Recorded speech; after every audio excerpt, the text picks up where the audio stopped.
Saludos a todos los compañeros médicos, estudiantes de medicina, residentes en adiestramiento, cirujanos generales y público en general que tengan la oportunidad de ver esta grabación que estamos haciendo hoy, 10 de marzo del 2009, al doctor Millán García Torrado. Esta es una serie de grabaciones que estamos haciendo de los cirujanos más prominentes que ha tenido el país, para eventualmente tener una videoteca en la sección de Historia de la Medicina de la Biblioteca de la Universidad de Puerto Rico en el recinto de Ciencias Médicas. Y hoy tenemos como invitado, como ya adelanté, al doctor García Torrado. El primer nombre es Millán. Buenos días, García, y gracias por estar con nosotros aquí. Esto va a durar como 1 hora y lo que yo quiero hacer es pues preguntarte una serie de preguntas sobre tu vida personal, tu ejecutoria como médico, las cosas que tú aprecias o que sientes que te destacaste en las prácticas de cirugía, las frustraciones que has tenido, los fracasos y todo lo que nos quieras contar de tu vida. Primeramente, ¿dónde tú naciste? Nací en Arecibo, Puerto Rico, en el 1930, el 10 de mayo. ¿Y tus papás son de allí? Mis padres eran oriundos de Bajios de Atillo, específicamente Bajo Corcovada de Atillo. Y los dos se criaron en esa área, vivieron toda su vida allí. Sí. ¿Y tuviste muchos hermanos? Un hermano varón, 2 hermanas mujeres. El hermano varón murió en el 1983 y mis 2 hermanas viven todavía. ¿Y te casaste con una puertorriqueña de ahí mismo? Me casé con una joven de Utuado, que sigue siendo mi esposa. La única esposa de toda la vida. La única que he tenido. Toda la vida. ¿Y cuántos hijos tuvieron? Hemos tenido 3 hijos, 3 varones. ¿A qué se han dedicado ellos? Los 2 mayores son médicos. Sí. El mayor es psiquiatra, el segundo es medicina general y trabaja en áreas de emergencia. El tercero no quiso completar los estudios, aunque tuvo entrenamiento en mecánica en general. ¿Y los 2 médicos trabajan en la zona de Los Arecibo? 2 trabajan en el área de Arecibo. El mayor trabajó en el área de adicción a drogas en el centro médico, pero hace aproximadamente 1 año y medio, 2 años que está trabajando en Arecibo. El del medio, que es generalista, trabaja en el área de Arecibo. Muy bien.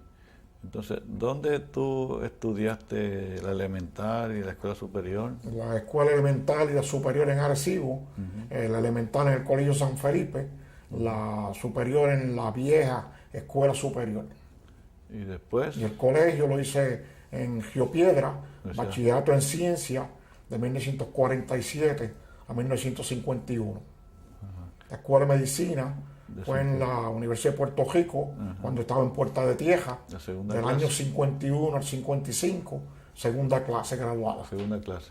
¿Qué otros médicos se graduaron contigo que tú recuerdes que han sido prominentes? De los más conocidos, doctor Enrique Márquez Grau, Pedro Humberto García Pont, Walter Steele, Amalia Martínez Picó, Martita Valcárcel, docenas más que me tomaría unos minutos. Que están por ahí todavía practicando. Están por ahí Walter todavía. Steele murió. Walter Steele murió. Y P.H. García Pont murió. P.H. García Pont también, sí. Los demás siguen. Quique Márquez sigue dando candela. Sí, ya lo grabé aquí, Quique Márquez, sí. Está por ahí en el cardiovascular, sí, es verdad. Tú y él eras muy amigos, ¿no? Porque siempre asistían. Hemos conservado la amistad por más de 30, casi 40 años. Y cuando iban a las conferencias en Estados Unidos. Íbamos a menudo juntos también. Sí, al colegio cirujano. Y en el capítulo de Puerto Rico también.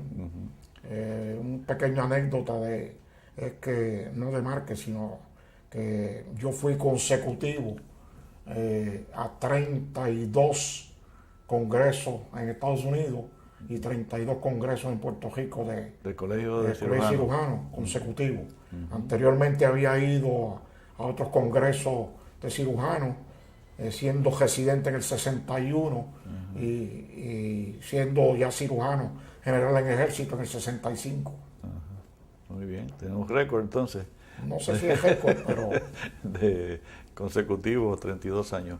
Y entonces te graduaste en el 55, ¿no? Correcto. De medicina aquí. Correcto. ¿Dónde hiciste internado? En Ohio Valley General Hospital de Wheeling, West Virginia. Ajá. Eso era, no estaba en el ejército todavía, ¿no? No, era civil. Era civil. ¿Y entonces la residencia? La residencia la cogí en San Antonio, Texas, en Brooke General Hospital. Realmente yo entré al ejército para servir los 2 años de obligación militar, porque yo tenía ROTC de Río Piedra con comisión de oficial y tenía una obligación en aquella época de servir 2 años. Entré al servicio militar con esa intención, pero luego que estuve encontré varios compañeros médicos, específicamente el doctor Efraín García González y el doctor Carlos de Castro, ambos graduados de mi clase de escuela de medicina en el año 55, y ellos estaban en residencia de medicina interna y me persuadieron a que aceptara y entrara a la residencia de cirugía general, y después de aproximadamente 7 u 8 meses en el ejército pude entrar a la residencia. Entonces hiciste residencia allí mismo. En Brooke General Hospital de San Antonio, Texas. Del 58 al 62. 62. Yo entré al ejército en el 57, febrero, pero luego tuve que coger un curso de médico-militar, de oficial del ejército regular, y entonces eso tomaba 6 meses, más otro curso que había cogido anteriormente de 6 semanas de entrada al ejército, que es lo que le llaman el curso básico. Y después de ese periodo tuve que ir a Fort Hood, Texas, donde estuve 6 meses asignado en un puesto militar como médico. Y después de completar esa tarea, pues entonces empecé la residencia en julio del 58 hasta junio del 62. Pero en esa época estaba el doctor Enrique Méndez allí también. Enrique Méndez entró al ejército cuando yo entré en el 57, pero luego él fue asignado, cogió el curso de 6 meses que yo cogí en San Antonio, también para ejército regular, como médico, y después de eso él fue a Triple General Hospital en Hawái, Honolulu, para coger medicina interna, y de ahí luego siguió hacia, creo que nefrología, y luego llegó a Adjutant General, mayor general, pero salvo cuando él regresó a Puerto Rico, que fue a dirigir la Escuela de Medicina de Ponce, y más tarde secretario de Salud, que entonces reanudamos la relación cuando regresó a Puerto Rico. Pero para el 68 él estaba en Houston de médico. Yo lo conocí allí, pues yo también fui ahí al curso básico ese en el 68 y él estaba allí. Mientras compartimos en San Antonio, fue del 57 al 58, el grupo de puertorriqueños, entre los que incluía, además de Méndez, su esposa y familia, al doctor Efraín García González y al doctor Carlos de Castro, que ya mencioné anteriormente, nos reuníamos con frecuencia y con frecuencia en la casa de Quique Méndez. Él era casado, nosotros éramos solteros, y compartíamos social y amigablemente. Y entonces después que termina cirugía, ¿sigues en el ejército entonces? Sigo en el ejército como parte del entrenamiento en residencia de escuela de medicina, de residencia de cirugía en el ejército. Uno tenía la oportunidad de seleccionar a qué teatro, se le llamaba de guerra, pero era teatro militar fuera de Estados Unidos, uno prefería. No quería decir que eso lo asignaran obligatoriamente, pero por lo menos en lo posible lo contrataban de complacer. Y había seleccionado Europa. Por esa razón me enviaron a Alemania y en julio del 62, julio 62, fui asignado al Hospital Militar de Berlín, donde fui jefe de cirugía. Solamente había otro cirujano general conmigo. Era un hospital relativamente pequeño. Allí estuve un año y por necesidades del servicio me enviaron a Francia, al área de Orleans. Allí estuve únicamente 6 meses porque surgió una vacante en el hospital de Chinon, en Francia, que era un hospital mucho más pequeño que Orleans. Orleans era un hospital grande con un departamento de cirugía y medicina y facultad amplia. Habíamos, si recuerdo bien, 8 cirujanos generales y 2 o 3 ortopedas, etcétera, etcétera. Eso en Orleans. En Orleans. Entonces surgió una vacante en Chinon. ¿Dónde es eso?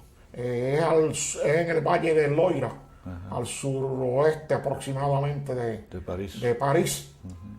Como 100 millas de Orleans aproximadamente, y más o menos la misma distancia de París.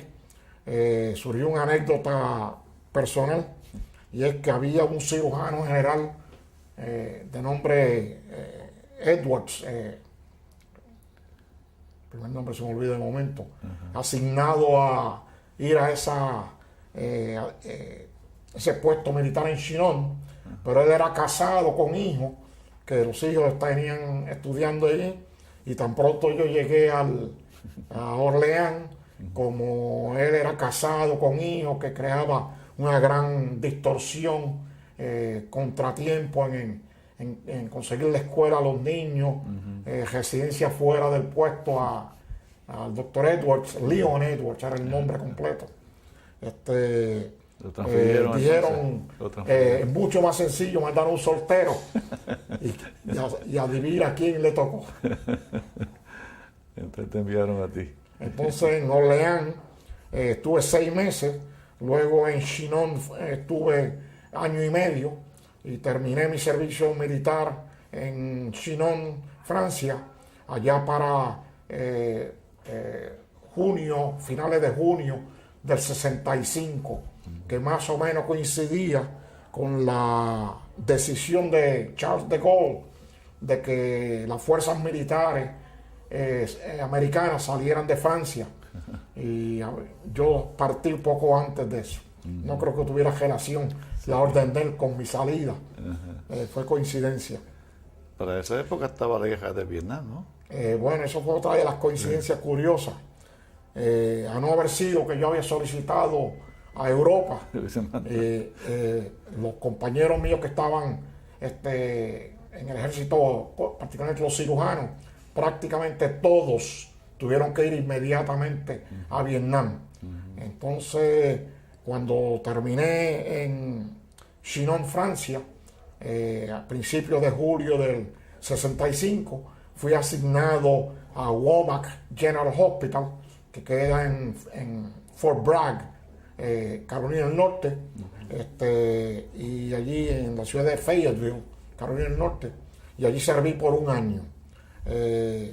Como había sido asignado a Womack por reglamento en aquella época, tenían que mantenerme un mínimo de 12 meses en Estados Unidos antes de enviarme fuera del continente americano. Prácticamente todos los compañeros que estaban conmigo en Womack General Hospital y Fort Bragg, todos fueron enviados a Vietnam, al punto de que innumerables dispensarios que había en el puesto militar de Fort Bragg, los que lo cubríamos temprano a las 6:30, 7 de la mañana, éramos los subespecialistas y especialistas del hospital, porque no había generalistas en el puesto. Al terminar mi obligación de servicio militar, que fue para julio del 66, yo tuve la decisión de si quedarme en el servicio militar o salirme, y para esa época tuve la oportunidad de reunirme nuevamente con un viejo compañero de residencia en cirugía en San Antonio, Texas, en Brooke General Hospital, Tom Kelly, que ya había ido 2 veces a Vietnam y le tocaba salir por tercera vez para Vietnam. Y yo calculé en aquella época que como Regular Army yo hubiera estado dispuesto a ir quizás una vez a Vietnam, pero con la corto que estaba el servicio militar en aquella época de médico y oficial y particularmente cirujano, no veía con buenos ojos tener que ir un turno sí, uno no, a Vietnam por tiempo indefinido. Y decidí salirme del ejército, a lo cual tenía derecho porque había completado ya la obligación de lo que se llama en inglés payback, por la residencia de cirugía que había hecho, y salí del ejército a fines de agosto del 66. ¿Tuviste en total cuántos años? 9 años y medio en total. 9 y medio. De febrero del 57 a septiembre, principio de septiembre 66. Entonces, después de eso, regresé a Arecibo y empecé a trabajar en el Hospital Regional de Arecibo, que por coincidencia el director médico del hospital en aquella época era un graduado de la primera clase de la Escuela de Medicina, el doctor Julio Anduce, que creo que recientemente murió. Y allí serví desde el 1966, septiembre, hasta agosto del año 2000. Eso era con el gobierno. Con el gobierno. En adición tenía práctica privada, que la comencé en el 1968, hasta que me retiré en el 2002. 68 o 2002. Simultáneamente que trabajaba como empleado de gobierno en el Hospital Regional de Arecibo, simultáneamente hospitalizaba y operaba casos en el Hospital Dr. Susoni de Arecibo, y más tarde comencé a trabajar también en el Hospital o Clínica Buen Pastor de Arecibo. Hay 3 hospitales, el regional, había 3 hospitales, actualmente hay 2 a tiempo completo, y el Hospital Buen Pastor está en problemas económicos y administrativos difíciles y está parcialmente cerrado. Susoni y Buen Pastor eran privados siempre y el regional fue privatizado, ¿no? El Hospital Regional fue gubernamental hasta aproximadamente el 96, que fue que se vendió a la empresa privada. Y de ahí para acá funciona como privado. Ese es del grupo de la familia Artau, ¿no? De la familia Artau. El Hospital Regional, cuando yo llegué, funcionaba en los viejos hospitales regionales creados por ¿cómo se llama? El doctor de salud pública. Guillermo Arbona, que en su época, y eran los mismos hospitales que funcionaron hasta aproximadamente el 93 al 95. Cuando empezó la reforma. Cuando entonces se construyó un hospital nuevo en Arecibo, que prontamente después cambió a la reforma. Pero ese es como un CDT, ese nuevo. No, este es el Hospital Cayetano okay. Colitoste, Sí. que fue el que reemplazó al Hospital Regional adyacente. Ajá, ok, el viejo. Había también un CDT en la comunidad del gobierno que funcionó por muy corto tiempo con la reforma, y en años recientes fue vendido también. Ese era un edificio nuevo del 93 o 94 que lo hicieron. Pero era, sí, pero funcionó muy corto tiempo con la reforma, porque le asignaron un llamado IPA, que es el grupo grupo médico, sí, que funciona con Triple S en la región norte, pero el tiempo que lo trabajó fue muy poco, porque era un IPA asociado al Hospital Municipal de Arecibo, y realmente nunca tuvo mucho éxito. Entonces se lo compró también el mismo compró grupo, también Artau, el mismo grupo, anterior a haber comprado los 2 hospitales de Arecibo. Okay. La compra de Artau a los hospitales Susoni y Cayetano Colitoste se dio en marzo del 2004. O sea que era todo todo está privatizado. El municipal ya no Ese no funciona. funciona como hospital. Por un tiempo funcionó como un IPA del plan Triple S, usando las facilidades del hospital municipal, pero eventualmente ese también lo liquidaron, ese IPA, y entonces tienen un sinnúmero de oficinas gubernamentales allí.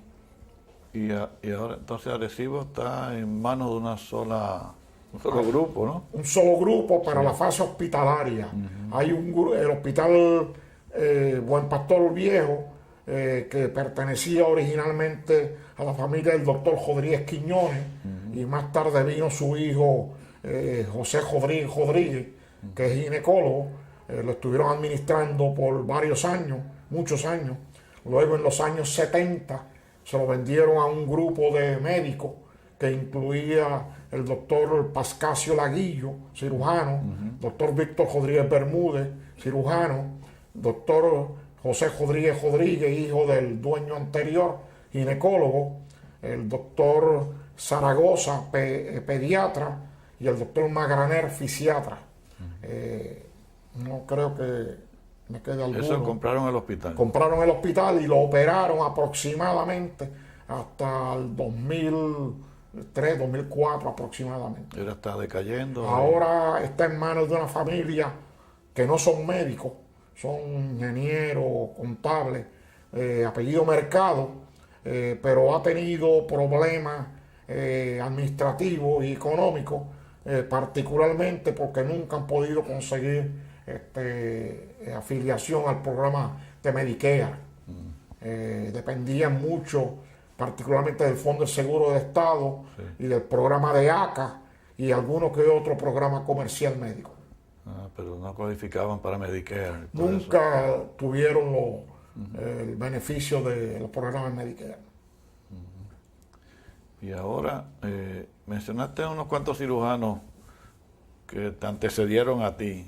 ¿Me puedes recordar esos nombres de los cirujanos famosos de Arecibo que yo no conocí? El cirujano general notable por excelencia, prominente de Arecibo, lo fue y hasta que murió lo era, el doctor Antonio Susoni, que era hijo de un gran patriarca médico en Arecibo, el doctor Francisco M. Susoni, que además de médico de la medicina general que practicó por muchos años, 30, 40 años o más, además de eso fue político, fue el presidente de la Cámara de Representantes, el doctor Francisco M. Susoni, también fue un líder del Partido Popular, fue líder independentista y por el Partido Independentista llegó a ser candidato a gobernador. Su único hijo médico era el doctor Antonio H. Susoni, que entrenó medicina en Francia, en la Sorbona. Luego obtuvo entrenamiento cirugía general predominantemente en Argentina, Austria, Francia, y se convirtió en un excelente cirujano general.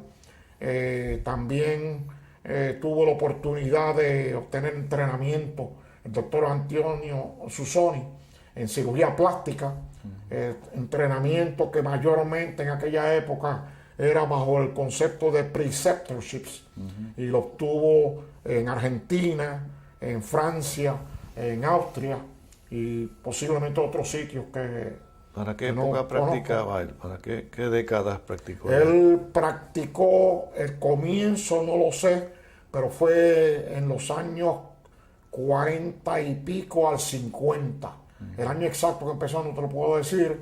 Sí te puedo decir que él terminó trágicamente su carrera como gran profesional, cirujano general por excelencia en el área de Arecibo y conocido en toda la isla, particularmente en su fase de cirugía plástica, en la cual fue uno de los pioneros, pero desgraciadamente cometió suicidio en el marzo de 1973. Y a partir de eso, pues, la clínica Susoni, que había una familia de otros 2 abogados y 3 hermanas no relacionadas a la medicina, vendieron el Hospital Susoni a un grupo de médicos que éramos los mismos que practicábamos en el Hospital Susoni, dándole distintos tipos de servicios, uno en medicina interna, pediatría, obstetricia, ginecología, cirugía en este servidor y otros médicos generalistas. Eso se llevó a cabo en el año 73, aproximadamente para septiembre del 73. Y mencionaste a Pasquillo. Pascasio Laguillo es uno de los cirujanos generales de Arecibo, que lleva allí aproximadamente desde los años 60, trabajando también en el Hospital Regional de Arecibo y visitando como médico el Hospital Susoni. También le cubría guardias de cirugía general al Hospital Susoni en la época del doctor Antonio Susoni, guardias que le pagaba el hospital por cubrir. Era y es oriundo de Mayagüez, pero lleva en Arecibo toda su carrera profesional. ¿Dónde hizo cirugía? Él entrenó localmente en una residencia de las llamadas criollas, en el Hospital General de Arecibo. El Hospital General de Arecibo, para aquella época de los años 46 en adelante, que me parece que comenzó a operar, se distinguía por recibir un gran número de cirujanos generales prominentes, board certified, de la capital, que iban 1 o 2 días en semana a practicar allí. Y de memoria recuerdo, y fueron luego grandes amigos, a los doctores Pedro J. Jullán, que fue un gran cirujano puertorriqueño que visitaba Arecibo. También el doctor Larry Schneider visitaba Arecibo. Había posiblemente otro que la memoria no recuerdo, y que posiblemente tuvieron periodos cortos allí. En obstetricia y ginecología también visitaba el hospital el recién fallecido doctor Bobby Axmeyer, quien trabajó varios años como jefe de obstetricia y ginecología. En otras ramas también iban especialistas, pero que yo no los conocía particularmente bien. Había un gran dermatólogo, doctor Víctor Rivera, del área metropolitana, que iba a Arecibo, hacía clínica de especialidad en dermatología, y probablemente había un sinnúmero de otros anteriores a mi tiempo que para mi época, que yo llegué a Arecibo en el Hospital Regional en el 66, el doctor Luis Vallecillo, que ya ha fallecido, iba semanalmente a dar unas clínicas de cirugía y de tumores, particularmente para consultoría con los cirujanos locales, para ayudarle a resolver casos complicados, hacerle el equivalente de conferencias clínico-patológicas, incluyendo el patólogo y demás. Hacía clínicas de oncología patológica para discutir el manejo presente, pasado y futuro de casos de tumores malignos. Doctor Vallecillo continuó yendo a Arecibo por varios años, pero no recuerdo exactamente 1 o 2 años. Él era de Isabela. No recuerdo de dónde era oriundo, pero practicaba en la capital. Y desarrolló una gran amistad personal con él, y a la larga llegó el momento que dijo: no creo que valga la pena que yo siga viniendo, tú estás ahí, ayúdale en lo que pueda. Una anécdota de doctor Vallecillo era que era un gran piloto privado, y viajaba ida y vuelta a Arecibo semanalmente en avión, y tenía un pequeño cajito en Arecibo donde iba hasta el hospital, en su pequeño cajito. Y ya que estoy hablando de aviones privados, el doctor Antonio H. Susoni también era un gran piloto privado y aunque practicaba toda la vida en Arecibo, pero por una gran parte de su vida vivió en San Juan. Entonces viajaba diariamente a Arecibo, desde el aeropuerto de Isla Grande en San Juan hasta el aeropuerto de Arecibo, y nuevamente tenía su vehículo para recogerlo en ambos sitios. Demás.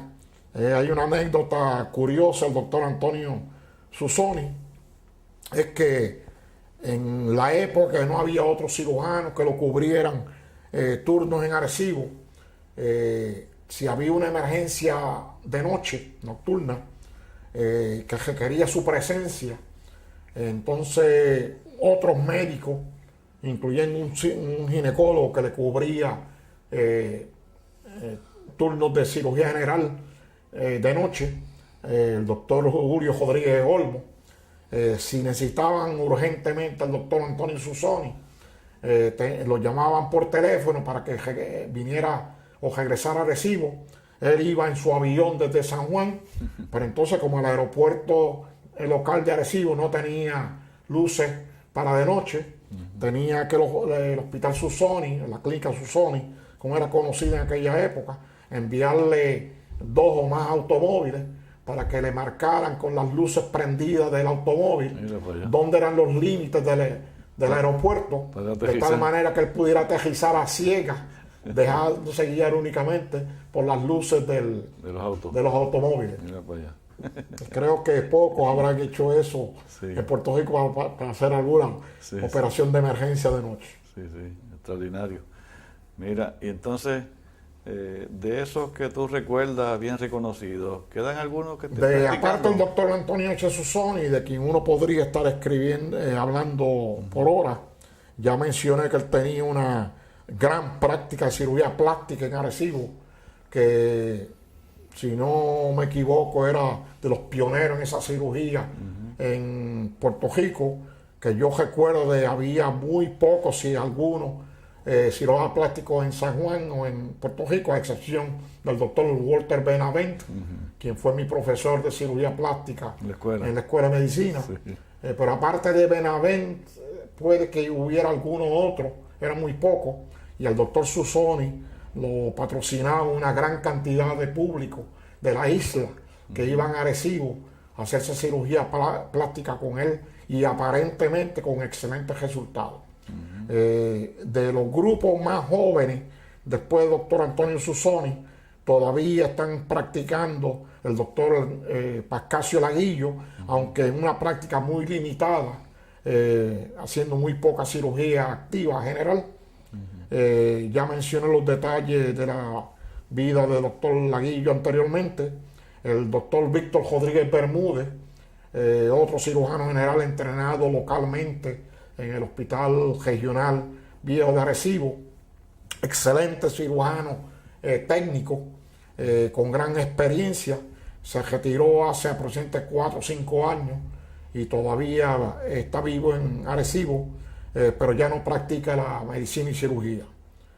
Fuera de esos dos, hubo otro cirujano general, quizás conocido por muchos de ustedes, el doctor Johnny López, que murió prematuramente en los años 70, 80, por padecimiento de asma. Fuera del doctor Johnny López, no hubo muchos otros cirujanos locales que estuvieran allí. Sí, esporádicamente iba el doctor David Rodríguez Pérez, quien operaba particularmente cirugía torácica en el Hospital Regional de Arecibo, allá para los años 50, 60, pero después de mi llegada a Arecibo en el 66, no recuerdo que haya ido específicamente regular. Si fue alguna vez esporádica, no lo sé. El hermano del doctor David Rodríguez Pérez es el doctor Eduardo Rodríguez Pérez, hermano, que por muchos años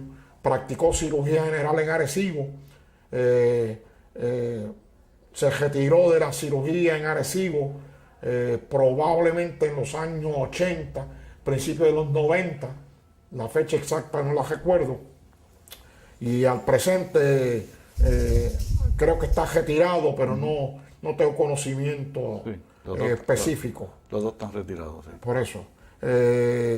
Aparte del doctor Eduardo Rodríguez Pérez,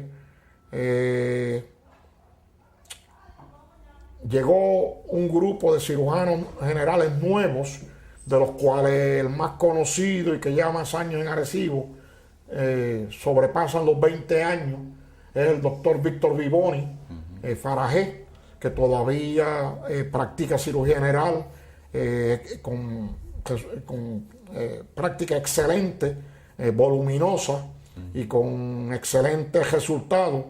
Se concentra mayormente en cirugía general.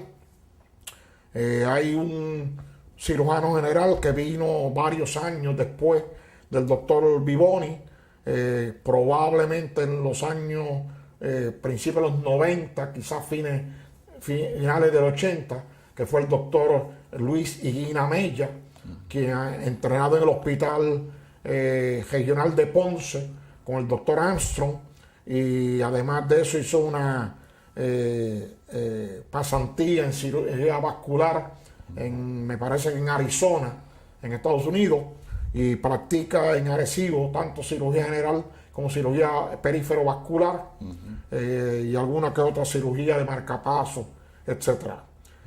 Aparte de doctor Higuina y Vivoni, que están muy activos al presente, hace 10, 15 años llegó, quizás más de 15, el doctor Emilio Ramos Escoda, quien lleva ya más de 10, 15 años en Arecibo, pero que la fecha exacta no las conozco, no las recuerdo, y todavía sigue muy activo en cirugía en Arecibo, aunque te comparte su práctica con el área de Manatí. No estoy seguro al presente si sigue yendo mucho a Manatí o no. Además de esto, hay un cirujano general dominicano de nombre Carlos González Amparo, que lleva muchos años en Arecibo, probablemente cerca de 15, y también compartía su práctica con el Hospital Wilma Vázquez de Vega Baja, pero que al presente no estoy seguro si está yendo a Vega Baja. Doctor González Amparo, hablé con él recientemente. Él anteriormente se limitaba al Hospital Cayetano Colitoste, pero hace ya algún tiempo que está visitando también el Hospital Susoni de Arecibo.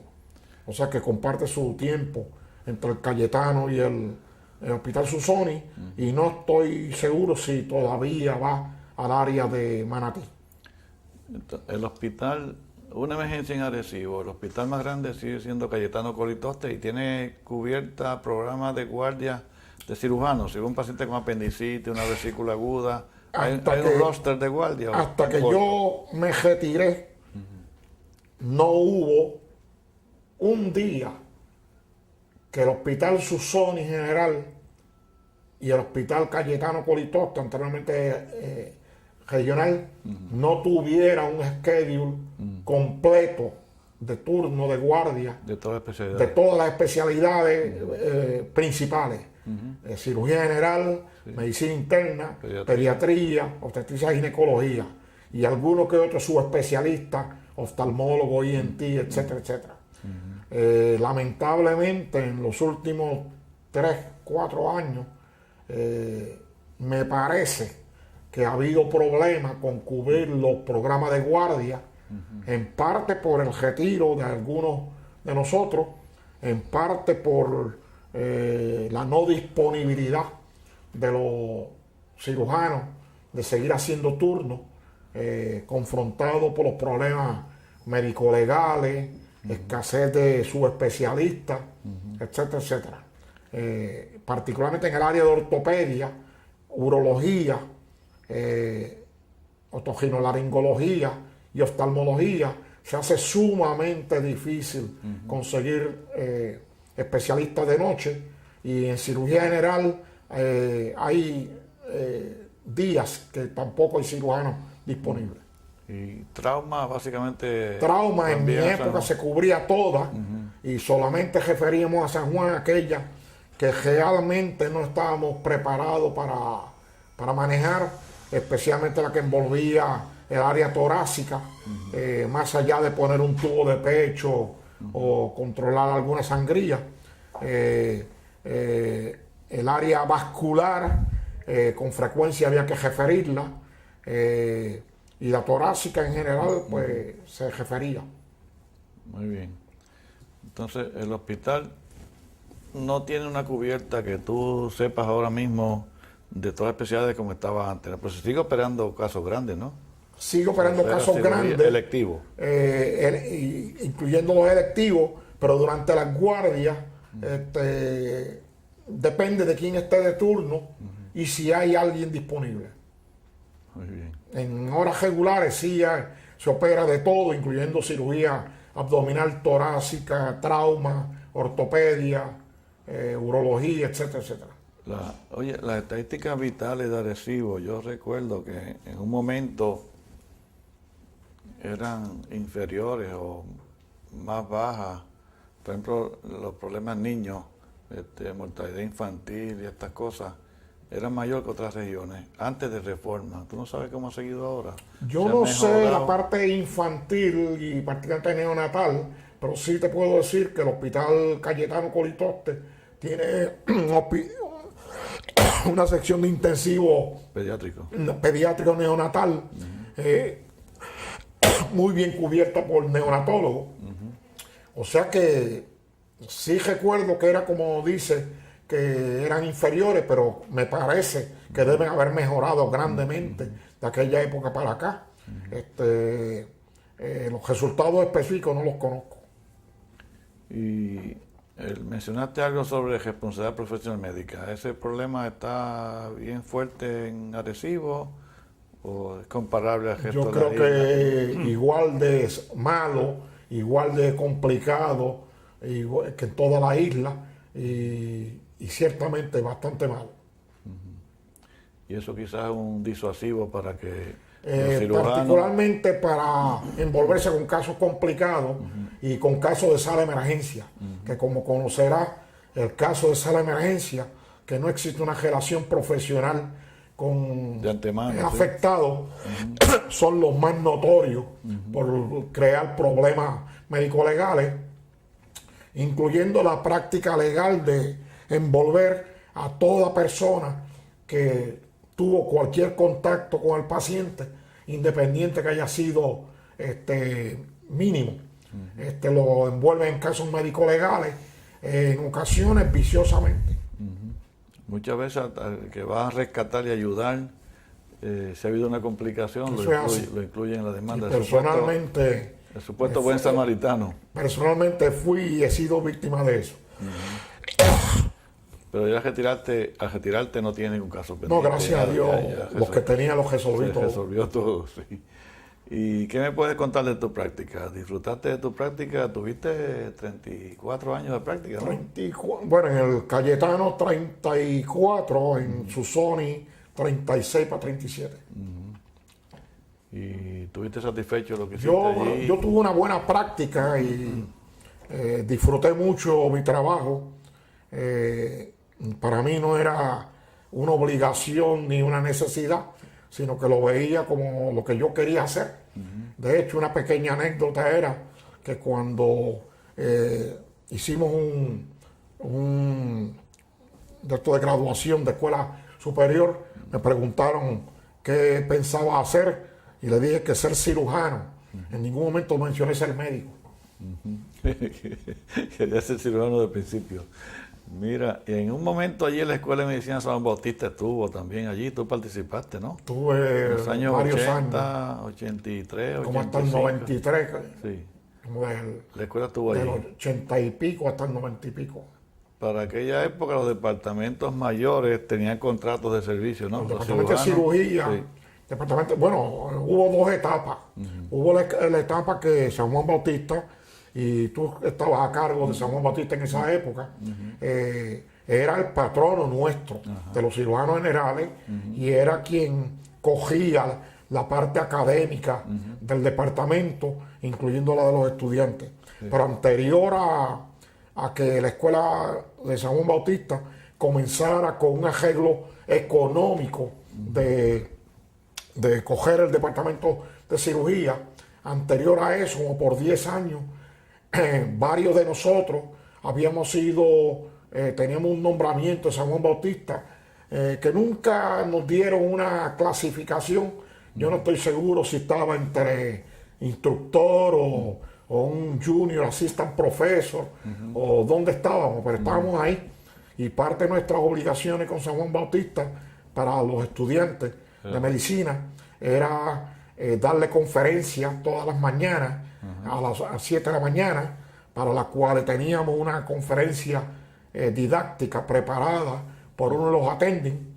Luego veíamos los casos que se habían admitido la noche antes para discutirlo con los estudiantes y los internos.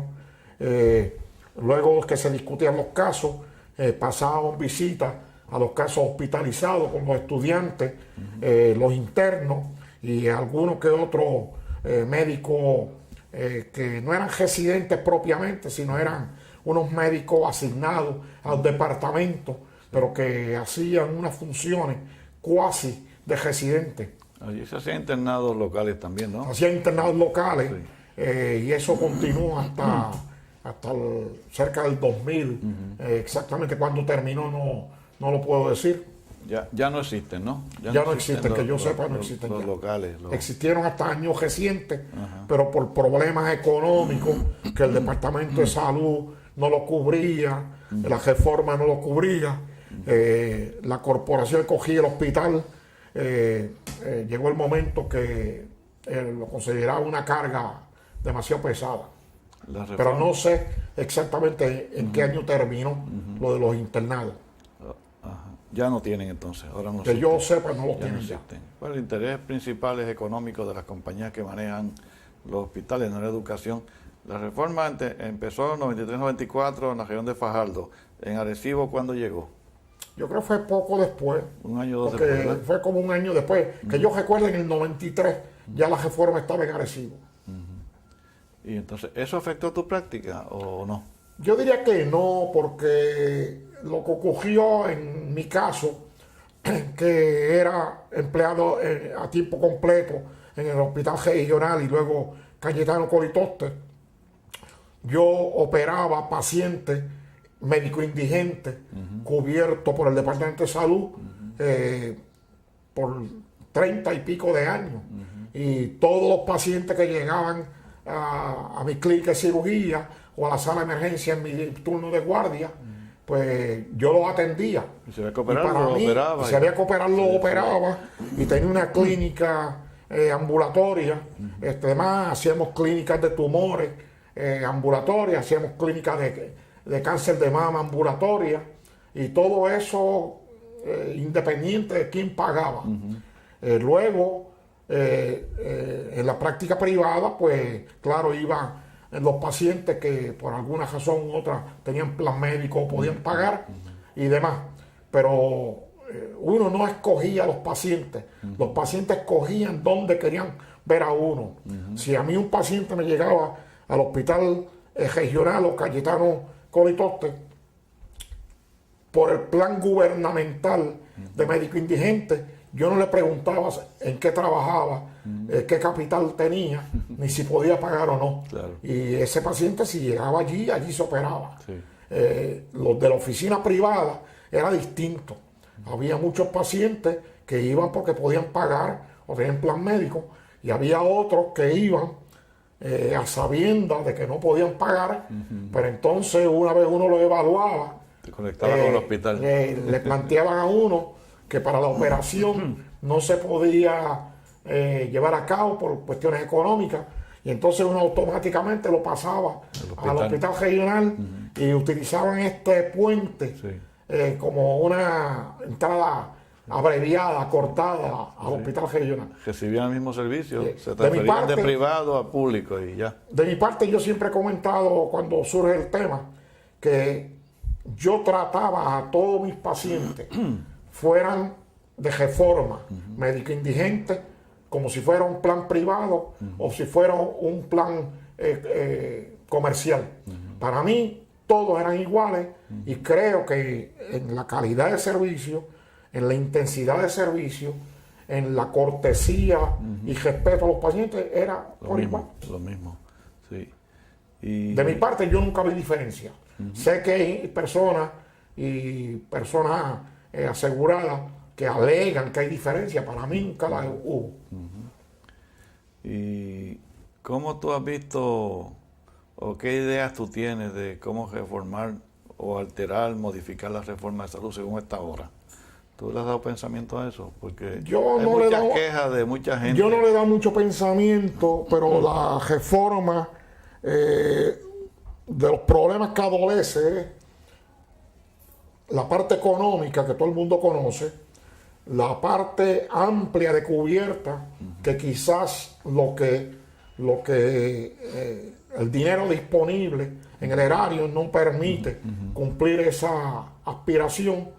Y luego entramos en la parte de disponibilidad de los servicios en las distintas comunidades. Fuera de eso, para mí que si se logra resolver el aspecto económico, y sé que el aspecto económico es difícil porque depende de cuánto dinero hay, a cuánta gente puede cubrir, y habrá personas que lo ameritan y no pueden pertenecer, y otros que no lo ameritan y están utilizándolo. Pero es una decisión que es administrativa, política, económica, que es sumamente difícil de resolver. Sí. Y tú estás consciente que se aprobó una ley hace 2 o 3 años que crea los centros médicos académicos. Tú sabes de eso, ¿no? Sé que existe algo al efecto. Ahí el problema que hay, que particularmente para la educación médica de internos residentes,